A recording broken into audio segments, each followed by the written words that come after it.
All right, everybody, welcome to Gonzo Film Reviews, a very special episode. I have Jax with me, famous director, infamous director now, Maybe infamous. Yeah. for the last movie you did was Day 13, right? Yes. That's what it was Was called? my Yeah. first feature. Yeah. That one's on Amazon right now. I've watched it. It's very fun. It's very suspenseful, too. So if you Nice. guys like scary stuff, I would check that one out. And the first question I had was, what got you into directing? Like, how did you know when, and also how did you know that this is what you're really gonna do and jump into? It was a little bit of a process, honestly. When I first got out to LA, I wanted to be an editor.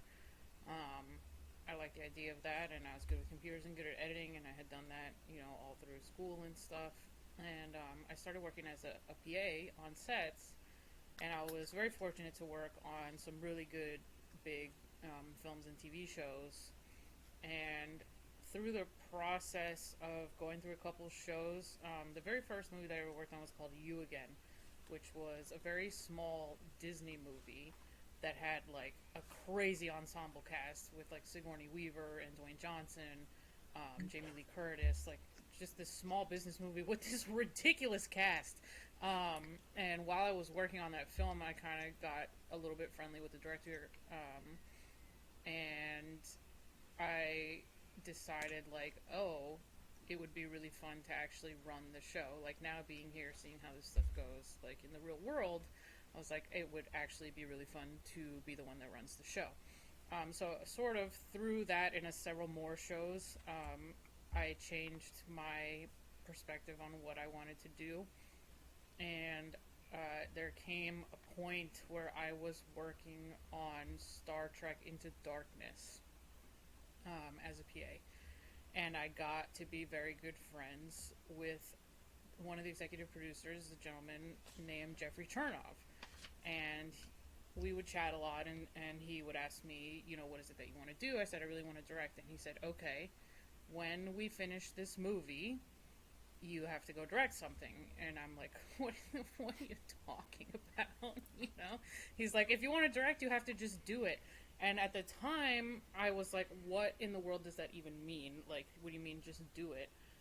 But it's funny because now I find myself saying it to other people, and it means exactly that. Go and write a short film or whatever, and just start doing things.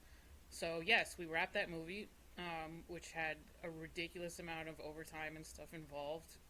And I had written a short film, and I got my friends together, and we went and did it. And that's it. That's the only way I can say what happened. He said, go do it. We went and did it. Um, and that's sort of how my path to directing came to be. Kind of like a fever dream. Yeah, pretty much. It was kind of wild. What were some of the toughest things you had to learn? Like safety procedures. There are things that you need to be aware of at all times in the back of your mind, even if you have more important things to think about that day. So, what were some of the hardest things that you had to learn in order to realize that you were able to finish like a full production? Honestly, the hardest part, well, like, for myself as a director, I have a really, really good business partner. His name is Richard, and he was producing Day 13 with me, and like he bore the brunt of anything that didn't have to do with creative decisions. He has always like really insulated and protected me from anything outside of what it is that I need to focus on as the director. So to be honest, I did not have to deal with really any of that type of stuff. Although it did trickle down to me because I will honestly say that I made a lot of short films. I've done a lot of stuff, and I've worked on a lot of movies at doing grunt work as a PA. My very worst experience on set was directing Day 13. Um, it was not fun. It was horrible. There was a lot of money getting funneled to logistical problems that was taking away from the creative aspect of the film, and that was making myself and my cinematographer like really grumpy. There was a lot of things that we had planned to happen that we weren't able to execute because, like, Film LA suddenly decided they needed to be on set every day, which is the permitting office, to make sure that we were doing everything that we said we were doing. And, people were, the neighborhood where we were shooting, some people were complaining from down the street because we had this huge condor set up with this big light, and we called it the Midnight Sun. But they started complaining about the midnight sun because we were shooting almost entirely in overnights, and so it's 2:30 in the morning, and there's this massive, huge thing of light Yeah. outside the window. So Film LA had to come, and they camped out on set, to deal with those kind of people. But that takes an exorbitant amount of money to now pay this extra person to stand around, and so then you can't have like the crane shot that you want going down the street or whatever. So that was disappointing, and sort of learning to deal with how to make creative decisions in the moment that you maybe hadn't planned for. Stuff like that, yeah. And now we know why people try to CGI everything these days. Honestly, Yeah, it's like exactly. sometimes it could be easier and cheaper at the same time. So, what specifically attracted you to horror movies? Was it just the idea you had at the time, or is it something that you would rather be doing? Like, would you rather be making horror movies, or is there a specific genre that you would want to specialize in? Um, that movie came about just because the budget fit the constraints that we had, and it Yeah. was sort of like a friend of a friend's script that they were trying to sell, and so we picked it up because I liked the story. It reminded me of Rear Window, and it looked like a good entry point into the feature film world. But no, my sort of what I like doing, or like the idea of doing, would be like action adventure type stuff. So more like an Indiana Jones. Totally, 100%, exactly that. Oh, those are so fun. So what was the length of time that it took to make Day 13? Was it like a Um, 3 month shoot? it was 3 or 4 weeks of principal photography, and then it was actually almost a year in post, because um, the post house that was doing our CGI stuff got heavily affected by a hurricane that went through Central Florida. And so we got sort of bogged down and backed up with that process. So it was like a year from completion to completion. And that was around COVID, wasn't it? No, this was in 2017, so it was 2017 to Okay. 2018. Yeah. Well, that's not too bad then, but No. still, it sounds like it was really rough. And then what kind of stuff do you think? I mean, when I was watching the Rust issue unfold and everything that happened there, what kind of things do you think would lead a set to such a drastic, like chaotic setting? Because it's one of the Oh, first examples I've ever seen, honestly, where it unfolded just so badly that it went the worst way it possibly could. yeah. That's honestly just like so many dominoes falling in such a specific way to lead to that horror ending. Um, just a lot of dropping the ball, probably from tons of people across the board. Lack of responsibility, lack of accountability, people not taking their jobs seriously, not caring about mistakes being made. And when you're in a situation like that, where you're dealing with live firearms, I mean, you cannot possibly be too careful. I mean, I've worked on a lot of sets with. I mean, I worked on Star Trek, which was like they had the fake plastic blaster guns, right? And even those were kept under lock and key, and they don't even look. It looks like a Marvin the Martian thing. Um, Yeah, there was no possible projectile being discharged from this piece of plastic, but just because it was considered like to be a gun, was like kept away. Um, so yeah, just that total lack of responsibility for anything is really tragic, and obviously somebody lost their life, and that can't happen. yeah. I saw you and Christina were just completely blown away by Oh my god, yeah. the I mean, complete everybody, breakdown of any kind of accountability on that set before just and a after there. breakdown of But the entire set, really. Yeah, I mean, everybody here was freaking out. like the whole process, yeah. Yeah. If you could go and film abroad anywhere, like what would your first choice be? To go, I mean, everything depends on the movie that you would be making. But I wouldn't mind to go to England, I guess. Yeah, the Pinewood over there. That would be fun. Yeah, I would. There are some good spots there. I Yeah, would probably pick Greece. yeah, that's good too. It would be, it would be amazing. And Yeah. then, what kind of things are you looking to go from here? Like, what is your next big film idea? Are you trying to go back onto a set at some point soon, with COVID kind of like dissolving a little bit, or are you trying to focus more on a lot of the online stuff I've seen you do, like the writing and the podcasting? Yeah, luckily COVID is kind of on its way out. That was a big problem for the last couple of years. Became very cost prohibitive to try and do like any kind of independent film shoots with the regulations that were in place. Yeah, At this time, it's kind of an interesting question, and I don't mind answering it. But I feel like I've gotten so far away over the last specifically 2 years from that life of being a director, of being a filmmaker, of being immersed in that part of the world because of other stuff that I've been dealing with, that you're aware of. yeah, And watching how that person was treated by this industry, and watching what happened, and just this instant sort of off with your head mentality really has left a bad taste in my mouth. So I'm sort of grappling with these two separate ideas of, yes, I love making films and that's great, but I really don't like what's happened here at all. And I don't want to be involved with those people. So the idea of making films with my friends and stuff like that is, yes, absolutely, that sounds awesome and probably perfect. And I have really delved into this podcasting thing, which I'm going to continue with another friend of ours. And, the writing and stuff is whatever. It's just kind of part of what I was doing um, for this time period for a specific subject. But I like the podcasting. I like the idea of doing maybe YouTube videos or doing, independent stuff with my friends.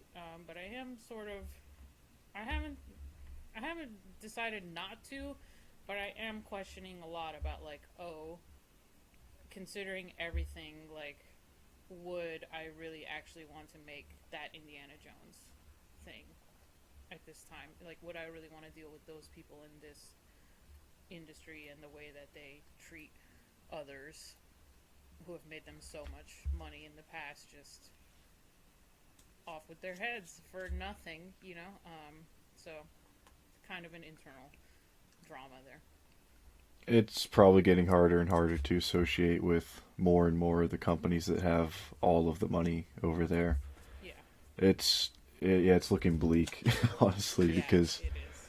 and I think one of the biggest ones is Warner Brothers, because they are so quick to fire you if you're a man, and you get accused of Yeah. something, and if you a verdict doesn't go your way in a different country, they'll fire you 3 days later. But then same thing happens on your own soil, Yeah. and suddenly it's a whole different game, and they're testing to see how many more minutes they can get away with her. I'm like, on what planet is this a good idea? Like, where did Yeah. you think this was going to work? Uh, they're really scrambling now. It's very interesting to watch that movie being tested right after. It's very obvious what they're damage controlling there, but I feel like you yeah, could cut her out of the whole thing, and it would only help the plot. totally It would agree. only help Totally, the optics. totally agree. Yeah, it's been strange because they've been taken over slowly by Discovery. So nobody really knows what Discovery's modus operandi is going to be. They don't know what their agenda is going to be. They don't know if they are interested in money and the people, Yeah, listening to the people who pay them, the customers, or if they're just going to be another one of those companies that doubles down and would rather lose money than to admit they're wrong about anything. So yeah, it's I'm interesting. kind of It's been just waiting. interesting. Yeah, it's been interesting to see the exodus of people from there. certain people whose names we obviously know, and I think a lot of people like David Zaslav. He's a very old school style studio head, which I think is a good thing. Um, Yeah. and hopefully he'll bring a fresh perspective and a more um, traditional way of doing things kind of back to a studio that deserves a lot better than what they've had recently. Yeah, and then what did you think about Twitter as well? Because we kind of got to really do whatever we wanted there. I mean, Yeah. almost anything. I got banned what twice? I think it was. I Yeah. got two of my accounts kicked. Oh Um, God. but with Elon Musk buying it, have you noticed any differences at all? I haven't yet. I mean, that deal hasn't gone through yet or anything, and it'll be quite a while before it's finalized. If it does get to that point, he does keep threatening to pull the deal off the table for various reasons. So Yeah. if it does actually go through and whatever, it'll take quite some time. But I don't know. I don't know what I would expect. I like Twitter a lot. It's great. I have definitely done a lot of ranting and raving and the like, but it's I do like it over there as sort of crazy as it can get sometimes. It's got such an easy interface. Mm-hmm. Discord, Yeah. I still am not happy with Discord. I have never really touched Facebook too much, Yeah, but not me Twitter is either. just so quick and easy and very interactive with people. And now you can Yeah. even do spaces and stuff, so it's just only gotten more interactive. And It's it's just easiest and quickest place for a large group of people to yeah. talk, have fun, share things, consume and disseminate news, and share that as well. But yeah, it is a cesspool. There are crazy It people on totally there. is. It totally is. Um, because when you started talking about like cases and things that were important to you, um, Yeah. you were obviously doing it with your what we're all entitled to, which is anonymity online. Yep. And then certain people who will not be named by name, but we all know who they are, leaked the information. They found out. They found. I think they found your Instagram or something, and then they Yeah. thought they had a big gotcha. Um, Yeah. what It was dumb. what if anything, to quote Elaine, I was what gonna if say. anything changed after that happened? And from my point of view, it looked like you actually got 10 times as big.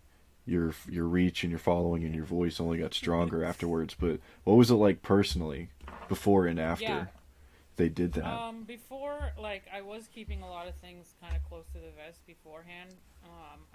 I do run around here quite a bit, and I knew that the general consensus within the industry was that Johnny was innocent and she was a crazy person.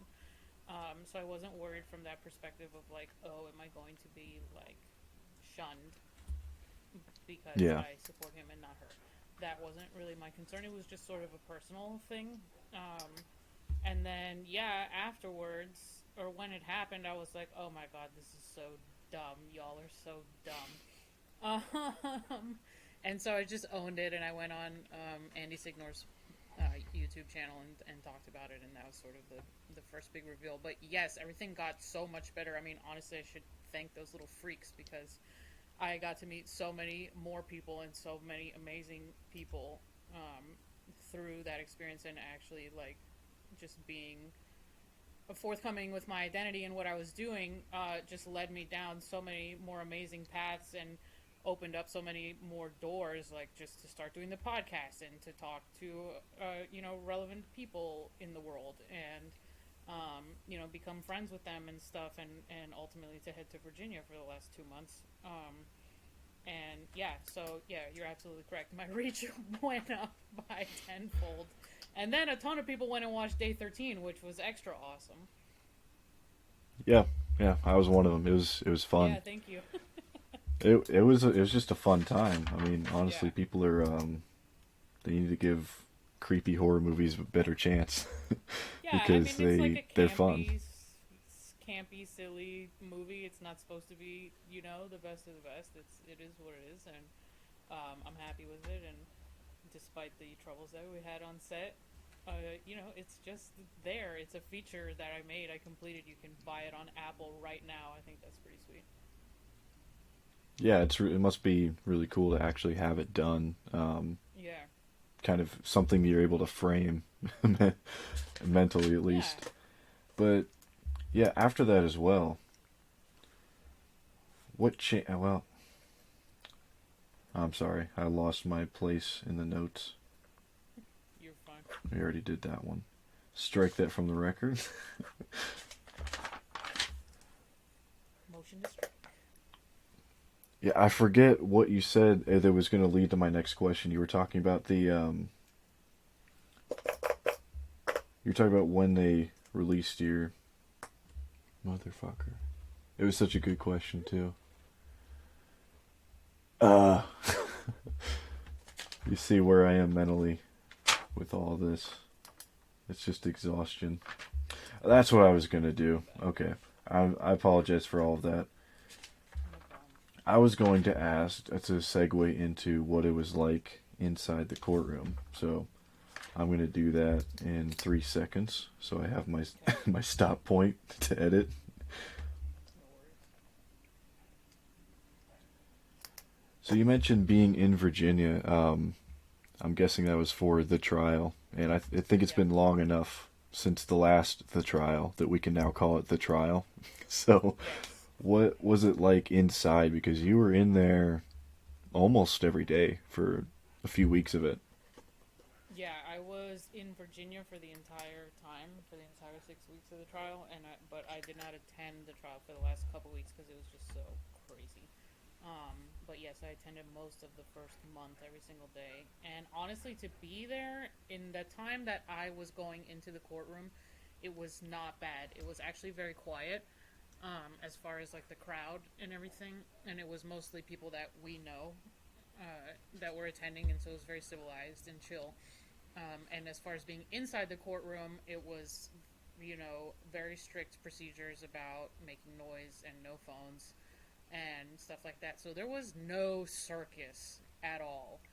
It was a very isolated experience being just within those four walls. Had no idea throughout the days like how crazy it was getting like out in the world. As far as people, really watching it online and everything. It wasn't until not even right when Johnny took the stand, but a few days later, like as that started becoming apparent that he was on the stand, and then especially when Amber took the stand, then the circus started. And again, I would say not within the courtroom itself. That is a very tightly run ship. The judge did a fantastic job, like just keeping all that under control within the four walls of the actual courtroom where the proceeding was happening. But outside, with the alpacas and like just the people that came Oh, from all over the place to try and get in and everything, that's when madness really erupted in this little like Fairfax County, Virginia. Just I can't imagine what those people were thinking. I was hearing from some of the law tube folks Yeah. trying to get in every day that like they would literally be people at 1 a.m. midnight Yes. the night before to get into a proceeding that didn't start until like 9 in the morning. So they'd be sleeping on the concrete outside just Yes. waiting to go in. It sounded nuts, but yeah, that's what I noticed too from the videos was that, and from what people were saying, nothing went nuts until maybe week 4 because the It first was few sort weeks of seemed to the be just smooth sailing. Yes, it was sort of the back end of week 4 is when it really got crazy. Yeah. Were you there when Barlow got the boot? Yes, I was. That's, that is amazing. You Yeah. should have a T-shirt of that event. I might get that. That happened. Yeah, that happened on a Thursday. So like all that craziness that happened with Gina Duders getting kicked off the stand and all that stuff, happened on a Thursday, and I was there that when they asked Eve to step out, and then they let her back in, and all that stuff.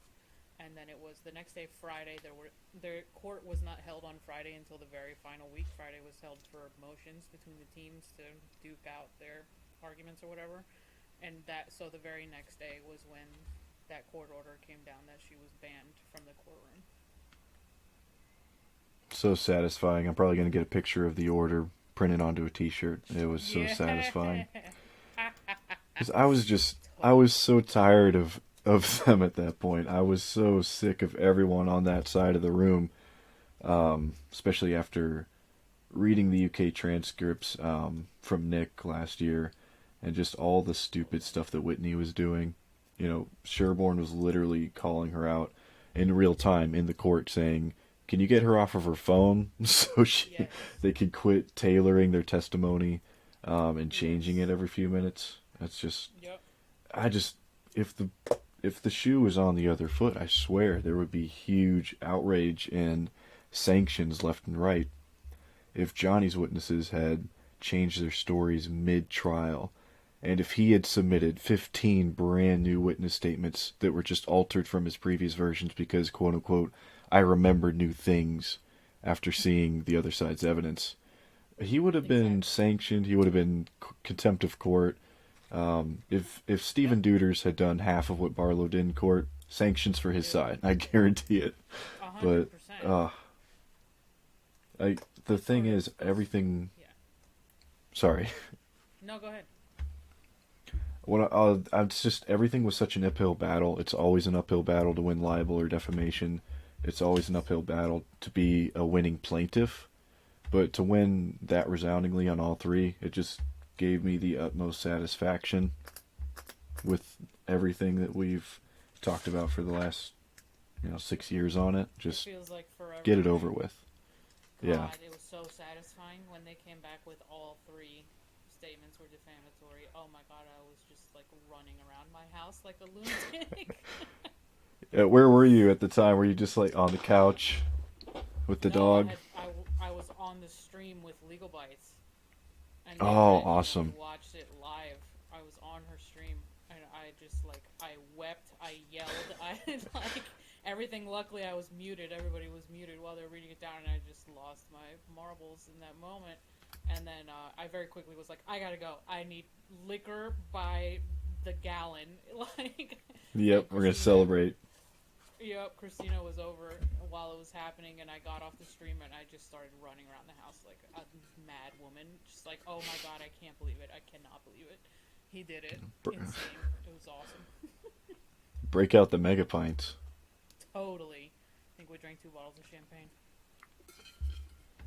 Oh, it was a great day. I think I was watching Umbrella Guy with my friend at the Yeah. time. Yeah. It was so funny because I'm sure everyone else had all the decor and the class, right? Or at least the decency to mute themselves. But then, Yeah. Umbrella's there with Yellow Flash, and you just hear, "Yes! Suck it!" Yep. I'm like, you know what? I'll let him have this one. I'll let Yes. him misbehave. Yes. Because you Totally. know what? I'm saying the same thing right now. It's like, yeah, So screw it. massive. Massive Uh, victory. it was deserved, and hopefully it all just blows over. Hopefully she just finds and gets a life. One can But only hope. but I will say, a lot of the things that she said to all of us, but also to you specifically, I think, honestly, gave you a boost.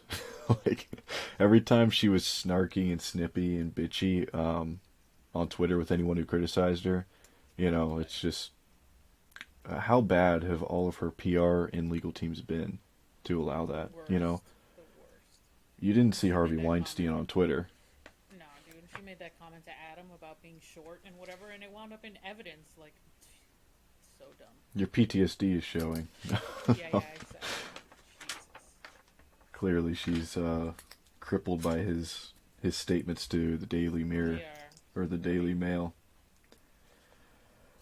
So, like, after you and Laura made the podcast The Road to, right? So you were building up to it. You're kind of breaking down the evidence in the Fairfax case for people who were new, but also just kind of to recap and make a yellow brick road up to it. What are you guys going to do afterwards? Is it going to be more of a movies thing, or is it going to be more of a aftermath first, and then kind of branch off into other topics once she finally shuts up and finds something else to do, someone else to attack. Yeah, so Laura and I did The Road to Fairfax, which was 22 episodes. I considered it to be like a limited series or whatever, and Laura's going to do a YouTube series of her own on the upcoming Rocky Brooks case. And so I had kind of decided some weeks ago. I spent a lot of the trial hanging out with Brian, and we thought that we should move forward on a new season of the podcast together, which I think is a great idea. So that's sort of the plan for right now, because there's a lot of avenues and things to explore that didn't really get explored in just the trial between Johnny and Amber and their, doomed relationship. There are a lot of things beneath the surface, strings to be pulled, I guess, to follow. So we're going to get into some of that and hope to have some cool guests on and sort of go down that route for a while and see where that leads. What about Adam? He would be a cool guest, but I'm sure he has a leash on him, which is very strange to me, the way he's ended up in this whole thing. I don't think he because has a leash on him. I think he's just very careful. I would love to have Adam on the podcast. I think that would be, like a fabulous person, since he's been kicked off Twitter and he's been sort of effectively silenced in this sort of a way. But not really, because he could always do whatever he wanted. He just sort of took a backseat and decided to stay quiet for a bit. But yeah, I would love to have him on. Yeah, I find it strange what happened to him, because he was kind of just pulling threads at the reasons that certain people were screwing a rich man. Shocker, people like money. So they'll go out of their way to steal it if they have an easy opportunity. And a guy who doesn't, when you have someone like Depp, I guess, doesn't seem to be obsessed with the money that they make, they just kind of put it in the hands of like people they trust, and then they just go do whatever they want, honestly. And he worked a lot at the time too.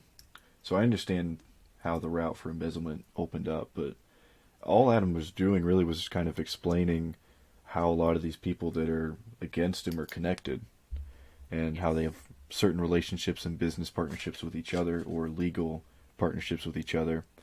But I mean, honestly, I don't know why the things that happened to him happened, because he got banned for the same things Kaplan was doing, but Judge White didn't ban her from the proceedings. So I found that strange, that he wasn't doing anything different than her, but he was the one that got kicked. And then now sorry, I'm gonna real quick. I'm gonna say, I think it's a setback for men that he wasn't allowed to call what she did a hoax. I'm gonna pull her card and say it's a big, huge setback for men. We are being silenced. We can't speak. We can't speak. No, but in all seriousness, I think it's strange that he got found for, a defamatory statement and kicked out of the courtroom for basically doing just what Kaplan was doing, and then what Bredehoft ended up doing anyway. Yeah, I mean, like you said, there's a lot of people with a lot of connections doing a lot of stuff, and that's, Adam's story to tell or whatever, if he ever feels like it, I suppose. And yeah, there's always something. There's always more of the story. Yeah, hopefully he'll be able to, go in depth about it whenever he wants to. Yeah. And then Brian's videos, when did you first see those? Was that like when they were dropping, or did you kind of dig them up later on? So I already knew Brian for a long time. I knew Brian and his wife since 2016. So when the videos started coming, wasn't like a big surprise or anything. Yeah. So yeah. Awesome. I knew them. Yeah. Oh, cool. Yeah, I found them when they were like 2,000 views, on average. It was, and now he's got 100,000 subscribers. That's good for him. But yeah, I remember when they were just these little hidden pocket of the internet things, and I was, watching interviews with like a Conan interview, and then it was underneath. I was like, what's that? And like, I didn't even know much about her or anything that she had said until 2018-ish, because some lunatics were kicking up a fuss that he was in Fantastic Beasts. Right. So, and I was like, what's your problem? Why wouldn't you want him in? Then I clicked and I was like, oh, okay. I didn't Right. really catch that when it happened a couple years ago. I must have really missed Right. it, Yeah. which is interesting. But I mean, it never occurred to me to be something that was likely. I mean, it Yeah. seemed like there were just too many weird inconsistencies with it, and honestly, I think her own team did a lot of damage to her in Oh yeah. 2016 with the whole divorce thing because it just became so obvious how much that she wanted money out of it. So I think that's part of the reason in 2018 when I first heard about the whole thing and all of her accusations, where I was like, did he though, or were you just looking for nice severance pay? But yeah, Brian though, his videos have disappeared as well, and Yeah. but when they were incredible. Like the detail of the models that he was sculpting, and the 3D Yes. one. The last thing he posted, like the 3D one of the I think Australia house, was really cool. Yep. Um, but yeah, obviously you got to hang out with him for weeks, so it's good to hear that he's doing Yes. well and Yeah, everything. I he's was great. worried about him. Yeah, no, he's um, fine. Just, like COVID and stuff, everybody had to dig deep and take care of themselves and do their things. So he did fall off a little bit there with the videos and stuff, trying to work and take care of his family and but I whatever. mean, But yeah, yeah, no, he's good. it's a good thing he wasn't the only one, Yeah. because Yeah. if he was alone, it would have sucked way more. But it's good that he was able to just do what he could. Yeah. And then, what do you think also is the industry going to look like going forward? Not just in regards to this, but like overall, because there's so many weird things happening. Because streaming is big, but it's also being hemorrhaged now because streamers are getting greedy and they're taking advantage of their power and they're losing people. So are people going to be going back to cable? Are they going to be watching cable TV more again? Do you think there's going to be the theatrical landscape is a mess, but like with COVID, because the only things that play well are big action things or superheroes. That's the only thing we see now. Everything else either Yeah. flops or gets like a limited A24 release. Like, what do you think the It's standard hard. is going to be? It's hard to say because there are so many options now, and there is this unfortunate aspect, like especially coming off COVID, where people really realize that they enjoy watching their movies at home and they're able to get that access very easily. HBO Max and Netflix and Disney Plus, everything's there. And if you have a big TV, it costs you a lot less, to go buy a box of popcorn at the store and some sodas and chill out on your couch, um, than to go to the movie theater. And so it's difficult to say what the landscape looks like going forward. Streaming's obviously massive, but there's all this. It's sort of like the Wild West right now. There's so many options and so many directions to go in. I don't think you can make an incorrect choice as a filmmaker, as a content creator. I don't think you can make an incorrect choice as to which direction you go in. Personally, I really enjoy the theater experience, and I wish that studios and even more major independent production companies, Blumhouse and whatever, would make those sort of lower budget, um, not so crash bang action adventure things that we used to see like in the 90s. I guess that's the reference that I always make, is you would have these smaller films that would do really really well, but now, on the other hand, those are the films people want to watch on their couch, so it's hard to get people to go. Um, so it's hard to say, to be honest. Even silly things like RV, like Yeah, that did exactly. well. That did pretty well, and Yeah. it was just a silly, Robin Williams family comedy. But Yeah, exactly.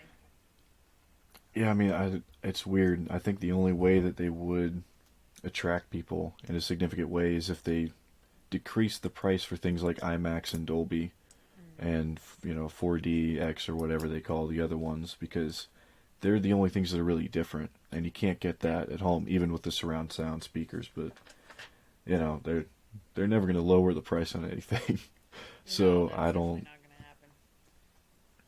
And then watching the behind the scenes of a theater working, like I'm pretty privy to how much they have to struggle to survive themselves. So all the Right. people that complain about, prices of this, prices of that, well, I mean, this is literally the only way that we stay open. Yeah. And, just don't buy it. I don't know what to tell you. Don't buy it. I don't know what to tell you. Um, Right. yeah, theaters are struggling. There's big few like chains that are making it well, but most of them are they've been hit pretty hard, and some of them have, even the big ones haven't fully recovered from 2020 yet in Yeah. terms of revenue. They're still in the negatives. Yeah, I mean, even theaters here, the big main movie theater by my house changed hands. It closed for a while, and then it's such a, like, sort of iconic place that AMC wound up snapping it up because it's just, you can't let that go. It's in the middle of a mall that's, Yeah, got a lot of traffic going through it, and the infrastructure's there. It's a movie theater. So AMC wound up picking it up, but there were a lot of smaller theaters around here that didn't make it, and that's really unfortunate. It's where you would go to watch sort of art house films, independent film, really really independent films, and sort of artsy stuff that you would never see play at an AMC. So it was unfortunate to see a lot of those small theaters close. yeah. Did you watch Everything Everywhere All at Once? Were you able to catch that No. one? Mm-mm. It's pretty good. I would recommend it if you're looking for Okay. something more, off the ball, Right. out of left field. Nice. Yeah, I'm really bad at watching stuff. Oh, it's not a require. It's not an assignment or anything. No, no, I know. I'm just horrible. People are like, "Oh, have you seen Obi-Wan Kenobi?" I'm like, "No, bro. Have you seen the new Stranger Things?" Nope. I mean, yeah, I don't keep up as well unless I'm reviewing it, and then Yeah. I do it, but it hurts sometimes. Yeah, for sure. Obi-Wan started off great, then it just crashed and burned recently, so it's gonna be a struggle to get through the last two Oh, episodes, that's but too bad. I will do it for you Yeah. folks. Take one for the team. Seriously. Um, Yeah. but yeah, it's been just question marks everywhere as far as this industry, because I couldn't have started at a better and a worse time to make a film podcast because now Right. I mean, there's so much to talk about, but there's also so little to talk about. There's just so little coming out that's really juicy. Like, I didn't get to see Minimon in theaters. It was nowhere near me. Right. Um, Same. there's so many movies that just should be out, but they go straight to streaming. It's not worth the risk. They're scared for whatever reason, and it just leaves us with strange things or very typical things like Marvel movies. I'm Right. really tired of Marvel movies, so Really it's tired. just Yeah. there's only so much you can do before eventually you start agreeing with people like Scorsese and realizing that it's pretty much just become Hershey Park or Six Flags is with the movies now. Yep. It's totally true. It's a whole experience that you have to like gear up for. Like, it seems that filmmakers are being punished for trying to bring something new to the table. Like, from what I'm hearing from most people is that they get sent back. Okay, yeah, make it a little more typical and watered down and four quadrant, and then bring it back. And then nothing's going to progress that way. There's not going to be any innovation. And I feel like the moment started when George Lucas sold Star Wars. I think that's the one Right. apocalyptic moment where Yeah. I think the profession has started to struggle because these huge conglomerates just took all the IPs, and he was one of the greatest innovators we ever had. He did the digital thing before anyone else did. He was doing the blue screens and the green screens and sound technology, visual technology with both film and digital that nobody had even thought of before. Um, Yeah. yeah, it's just, I think the day he did that in 2012 was when we crashed and burned. Yeah. But Probably. there is some hope though for the industry. I talked to Daniel Hess a couple weeks ago. There are still a lot of independent filmmakers out there trying to keep it going, trying to do what they can, but as far as large scale, national media attention or big wide releases, it's pretty much just, the superheroes now. Yep, that's it. Which is unfortunate. Yeah, hopefully we get a revolution, but we'll see what happens. Yeah, we will. And then We definitely will. I have a few more questions about some of the things that you've been doing. Sure. What At what point do you think? I know my personal answer to this, but at what point do you think you can close kind of the book on this whole specific incident, this whole specific case, in a way, and just kind of say, I think I've finally done it to the point where I can, not make it as often as I do, like not have to Everyday combat adventure. so much stupidity. Yeah. God. Well, I was hoping that moment was going to come about a week ago. Yeah. I would have liked to have deleted my case file and bleached that area of my brain. Unfortunately, the media had other plans, and so we're still here fighting about it, which really sucks. I anticipated a little bit of nonsense, but not as much nonsense as we've seen. It's really unfortunate. So the answer to that is I don't know. Yeah, same here. I was ready to hit the button and just delete and move it. Yeah. Keep in contact with everybody, but just wipe it and just kind of start a fresh one that's more balanced with things that I talk about. But yeah, it's going to be never ending because they obviously didn't watch it, any of the trial, and they obviously aren't interested in talking to people who were in there, because like you actually had to sit there and watch the speech being directed towards them and then you, and then you literally saw it happen in real time. You breathed the same air, not to gross you out, but you literally had to breathe her air, and they didn't. Yeah. They just sat on their butts, waited for the verdict, and then they would either celebrate it or cry about it. They didn't watch anything. They don't know any of the details or the evidence, and it's insulting to the intelligence of many. It's really shameful, to try and spin this yarn when literally millions and millions of people across the world watched this thing unfold for 2 months, and to try and spin this as anything other than a victory for the victim of the situation is shameful. And at what point do you think they would? What would it take for them to stop or to change course? I really don't know. I hope that Australia comes through with a perjury indictment, but I don't know that will change much of anything other than just reporting that it's happened and then sort of moving along. I think that that's a major insult to her, to say you're being charged with lying to a court in this country. And if the UK follows suit in some type of way, I just don't know. It's unfortunate to see her behavior and her actions being enabled by the media and by these few sort of extreme fringe feminist people that unfortunately have a very large following. And I think it's dangerous because I think that she's quite a dangerous person. And if you don't hold people accountable for the things that they've done, then the things that they do get worse and worse. So that's my fear.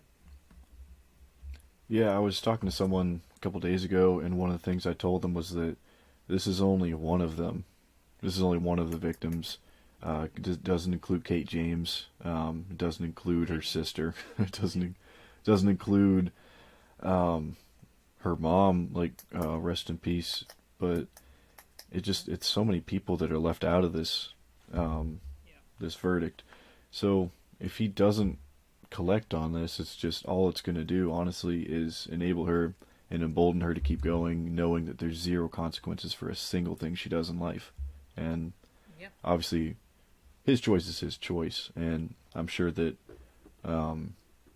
he is the better person and the bigger man, so it's very likely he just kind of folds on this or takes a much lower one because she has a kid. But I mean, it's just what I would do is I would take it all, force it all, take absolutely all of it, give 3.5 million to the CHLA, give some to Right. Kate James, Yeah, yeah, donate yeah. to the Art of Elysium. Right. Um, that's what I ACLU would do with funds. it. I would put it everywhere that I was aware of personally that had been left in the trail of wreckage. Like any Totally. person, any institution, I would give it to them. I would I would donate to the Fairfax County Court if you can do that. I'm not sure. Absolutely. Um, I don't know if you can donate to. Can you just donate to courthouses? Just send them a check. I don't know. I have no clue. Like I never even thought of No that before. idea. That's Huh. an interesting question. Google time. That's funny. Can you donate to courthouse?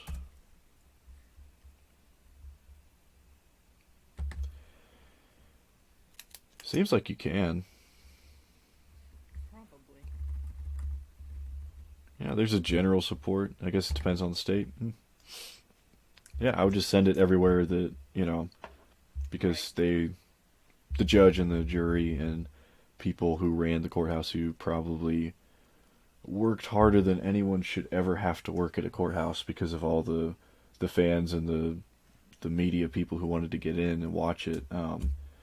And it's just it sounded horrible for those poor bailiffs and the sheriffs there. So Yeah, I mean, frankly, I'd the donate to courthouse them. itself is quite large and everything, but like the community is not that large. So like, just this incredible influx of humanity into this town. I can't imagine, what the population there was thinking. Stampede. Look, that's what it looked like. I saw like the 1 a.m. videos of people just running across the Yes. parking lot in Yep. huge zombie hordes, and I was like, this is Crazy. a little scary, honestly. Nah, that's when I stopped going. I was like, forget it, dude. I'm not going to like get in some foot race. This is stupid now. Were you there when the crazy doctor was like spazzing out, or I was was that one of the later I days? was not in court. No, no, no. I was watching it. Yes. Yeah. Oh my Crazy. gosh, that was probably one of the funniest Lunatic. things. I know. The Lunatic, man. that guy who does the TikTok cartoons, he is killing me. Oh, I'm Because sure. the one he did for that day was just, it was scary because all he did was actually copy the exact movements of Ben and Depp in that Right. situation. Right. But it was so funny. And usually with the cartoons, he does something crazy, like he makes them bonk each other on the head with the Oh, sure. gavel. But in this one, Yeah. all he had to do was just like, okay, I'm just gonna scan this Just and gonna lay animate this it, and then just over. leave Right. it alone. Exactly. Hilarious. Oh, that Jeez. guy was nuts. Total nutter. It's just, Total it nutter. showed the dichotomy. It showed, Oh very yes. well dressed, well spoken experts with, general knowledge, and then you had angry looking. It was like a Disney movie. Like everyone on her team was angry and disheveled and kind of dirty looking, Yes, they were and all so just like, mad. yeah, it's like you guys all managed to make the optics of this match the match the evidence. And I Yep. feel like the UK optics were um, much harder for him to overcome because you had the poor little woman dressed in white, whining about everything on the stand, like, oh, it's just poor little me, and she didn't have the jury there to act as checks and balances. It was just the judge Yeah. sitting there going, yeah, I accept everything. Yes, Totally. Everything everything she you said say, but is not anything you great. say. Yeah. Yeah, no Just contradictions whatsoever. what a joke. What a What's joke. the episode name where you break all that down? Um, Oh God, I your don't know. podcast. Uh, It's the Road to Fairfax. I'm just gonna tell people just go on yeah, I don't Spotify, look know. up Road to Fairfax, find the one that goes into the UK trial because that Most one of was them do because nuts. we used so much of the testimony and then would read the ruling, for whichever subject we were diving into that day. So kind of the whole series is an overview of the UK trial.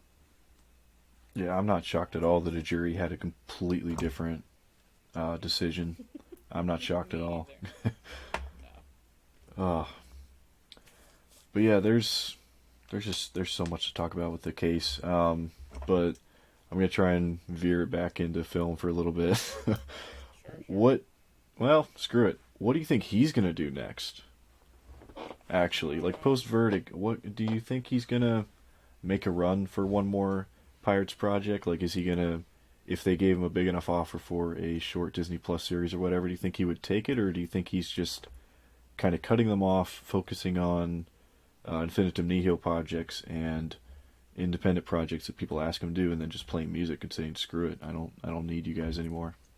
I mean, I don't know. I can't speak for him. Oh If it yeah, were yeah, me, obviously. I would probably consider it.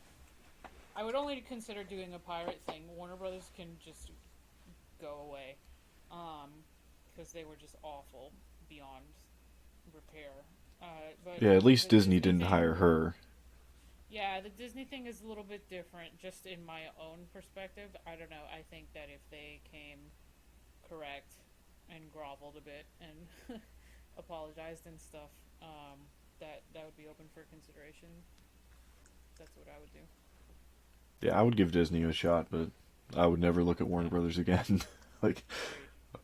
fire me, hire her, keep Yeah, her, and then don't fire her. Yeah, so it's right. like complete opposite treatment. Yeah, And that's then yeah. I think actually that's what I forgot to ask you about. One of the biggest stories before you were doxxed was that you had heard that she was out of Aquaman 2 as of 2020 something. Yeah, around 2020. May And of 2020. Yeah. yeah, and then of course her five fans were like freaking out, saying things Yep. like, "Oh, this random person doesn't have any industry contacts." So then they doxed you. They found out you have industry contacts. Then they were like, "Oh, they can't be good contacts." Right. Like I she know. obviously It was works in the awesome. It was the goalpost moved, but Yeah, they totally um, did. That was really funny. the thing on that though was that you weren't even wrong about it. It's just that situations change, especially in Hollywood. They That's true. change Yeah. weekly. So when Right. she was brought back in, it was because of UK, wasn't it? Mhm. I mean, Yeah, that's what exactly. we all. So That's what we believe to be the case. Yeah. yeah, so I that's but besides that, I mean, they probably obviously weren't operating. They were operating in the dark on that though because they wanted all their decisions based on any trials to be non-public, and they didn't Yeah. want to Of be course. dragged into these things. So I mean, I think they were correct in categorizing this as chemistry issues because I It's think there was fine. probably a huge difference in between 2016, 2015, I think it was 2015-ish, Amber Heard, and 2020 Yeah. Amber Heard. So Yeah. when she came back, fresh off of her vacation that she funded with his divorce money, Yeah. um, out of shape, obviously hasn't been practicing the acting. I'm Right. not and Momoa's probably like just wants her at 10-foot poles distance at all time.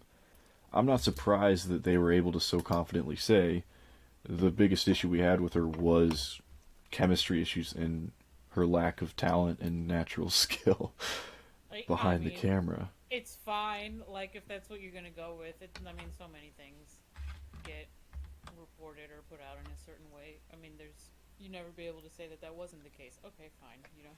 We'll go with that. Chemistry issues.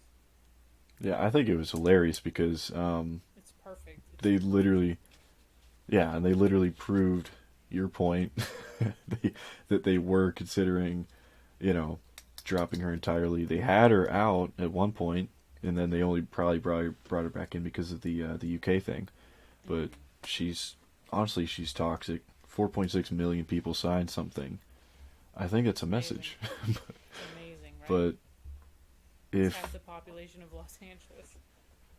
1 million people signed something against him, then there would have been a statement saying we are taking these concerns very seriously, and we are against violence of any sort. We don't condone any of that. We will be investigating this. Good Lord, that sounded loud.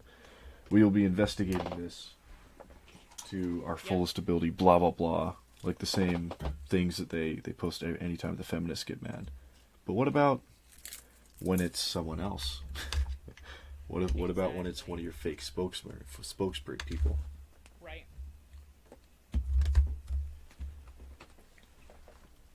I'm like, and another thing too is, why were they so quick to go after Smollett but not her? I think it's strange that he's so easily cast aside, but she's like, well, we're testing to see how much of her we can put in. I'm like, why? It's easy. It's really easy. You just cut it all out. Yeah, cut it. These are really good questions. You know, it boggles the mind. Now, obviously, I'm not pretending you. Yeah, I'm not asking you as the head of Warner Brothers, but these are rhetorical questions. No, I know. It definitely boggles the mind, though. Ridiculous. From inside. Yeah. But yeah, you literally were doxxed, came out stronger, and then proved your own point. Like, look, I actually do have contacts, and they were like, shit. We proved that she has contacts after we said she didn't. But yeah, I just I think it's really cool, everybody that we've been able to meet because of all this. Sometimes horrible things bring, a lot of good people together. So that's been probably one of the most fun things about the community, honestly. And I totally agree. It's been the best part of the whole thing. Yeah, so hopefully everybody be able to stay in touch as long as possible. And there's been so much like support and good times that honestly I've had with a lot of these folks, and everybody is just so kind. Like, it's surprising. Awesome. It's just so great. Just how many people have been, just honest, and fearless too. Because, there was a time when people would be scared to yell at the media like this over things like this. It used to be only the Sun. Middle fingers in the air, like, y'all are wrong. Like, dead-ass wrong. Jeez. And that's one of the biggest bonuses, I think, that came out of Adam coming into this thing, was that he gave a lot of people, he showed them they didn't have to be afraid, if they have strike that, if they're armed with the truth, they don't have to be scared to throw it at everybody who's misrepresenting it. So I think honestly he was one of the big inspirations for a lot more people to come join us in 2019, 2020ish. First thing I did was, I had been watching a lot of videos and stuff. I read a lot of things that I didn't know. I caught up to it, and then I was just kind of scrolling, and I saw a lot of people replying to IO. And that was awesome. I think this was post transition. I'm not 100% sure. I think that this was he at the time, so correct me if I'm wrong, but this was early 2020, so that was he, right? Yeah, I think IO's gone with he for quite a long time. Okay. At the time, that's when he called them donuts. Yes. And then everybody put like the donut in their bio and in their name, and it was just birthed a movement. All the donuts, and there were a lot of things to celebrate with. I had a mega pint. Yep. I celebrated with donuts, the mega pints. Yep. The hearsay. Oh, that's awesome. Love it. This was that Etsy. Is awesome. Objection hearsay. That is awesome. Yeah, it's been crazy, but it's been fun, but I'm exhausted. I would like her to go away. I think the best day of my life was when I blocked Eve Barlow. That's, she blocked me first, actually, but that's alright. Makes it more fun. Yeah, I mean, whatever, dude. It's like, that's delusion on a level I can't comprehend. It really is, but I mean, Yeah. I feel like it's ending because I think as soon as he gets into some things, the support he has just outweighs any of the negativity to a degree that's so strong now that, like, when he joined TikTok, he got instant viral. So I would say if he just throws himself into some things and if he doesn't give a rat's ass about what anybody would say or think about it, he's fine. So, Yeah. but for us though, for as a country, we're screwed because we now know, well, we've known for a long time that we have a media that will just lie to protect anything. And I even think if that's they, the biggest story coming out of the case is like just this blatant disregard for what actually happened. It really makes you question everything. Yeah. yeah, because it's going to bleed into other things. Like, what else are they obviously going to lie about? And it's Of just, course. they know that we know that they know that they're lying, and but they'll still do it to your face. Yeah. And I'm like, that's Mhm. not a great position to be in, but I mean, what do? You make movies about it, and eventually culture changes. So Right. that would be my goal. It's just Yeah, dude. put pen to paper, honestly. But yeah, I just want to thank you so much for coming on. I've taken up Oh, an hour that's of your my time. pleasure. That's You're probably fine. tired. You're probably hungry. I'm a little tired. Nah, it's You're probably okay. Nah, this thirsty. has been great. I know we were trying to do this for a while, and then I had to go to the trial, and I was like, we got to do this later. 7 weeks later. So no, No, that thank was you for all making cool it though. There happen. was yeah, that's when I was first starting it up. I was like, who do I need to get on? Like, obviously, get on some of the most fun people. So Yeah, going down the list, I'm like, yeah, there we go. But yeah. yeah, that was no Hell problem yeah. at all. It's No, I'm it's delighted. I'm delighted. Thank you for having me. It's awesome, and yeah, I appreciate absolutely. that you watched Day 13, and we have something else to talk about other than trial shit. Yeah, and also the it was good to have a perspective though of post trial anyway. So you got to hang out Yeah, with Brian. You got to actually spend time in the courtroom and everything. So you got to yeah. meet a lot of people. You met Jennifer, didn't you? Jennifer Howell I met Jennifer recently. Hall the other night. Yeah. Yeah, so it's like Yeah, it's she's good to awesome. get the post um, perspective anyway, because they're the first one. If we had done this 7 weeks ago, I would have just been like, "So how do you do that? Like, what is a camera? When do you close and open the shutter? Things like that." I would have just been asking the most technical, Oh directing yeah, I questions mean, and been like, shit. Like I have a cinematographer. "Yeah." Like I would have been I'm like, "Hey, not please teach doing me how to that. direct." Right? Yeah, exactly. Like nope, nope. Like, that's not something you could do online, sir. but No, but yeah, no, I exactly. thank you so much for coming on. Hopefully there will be a lot of chances in the future. Yeah, There same. are some things. There are some things I'm working on that I want to get a group together for. So Sure. that could be fun. I'll let you know if any of that goes through with those Yeah, please do. conversations. For sure. And also, you had a documentary, right? What's the timeline on that one? Did you have There's no timeline. yeah, just There's whenever no. you It's. I mean, at the yeah. moment, it's just dead in the water. I had started it at the end of 2020, and then I got several different things happened. Got in touch with some different people who, at first, the idea was let's really make it big, because I was. I don't know, gracefully considered to be trustworthy in the situation, to do it in a certain type of way.